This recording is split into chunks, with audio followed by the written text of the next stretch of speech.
će djeca sigurno dobro se družiti prije svega, iza toga naučit će određene vještine u nogometu i čuvat će svoje zdravlje, jer najbitnije je da kroz sport, kroz druženje djeca se upoznaju, a i isto da znaju sačuvati sebe i svoje zdravlje.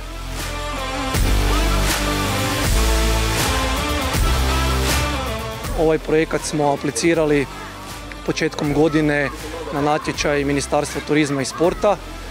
Projekat je zamišljen da kroz četiri akcije obiđemo cijelu Varaždinsku županiju.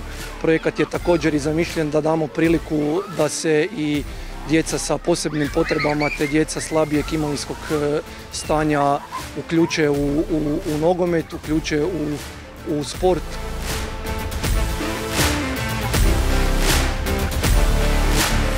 Djeca, pogotovo ona koja su motorički ograničena i koja imaju motorička odstupanja, ona zapravo u duši jako žele sudjelovati u svemu, a sva sportska aktivnost uglavnom je ograničena zato jer oni nemaju posebnih nekakvih klubova ili nečega gdje bi se mogli natjecati, osim eventualno ako se ne uključimo u nekakve para sportove ili nešto.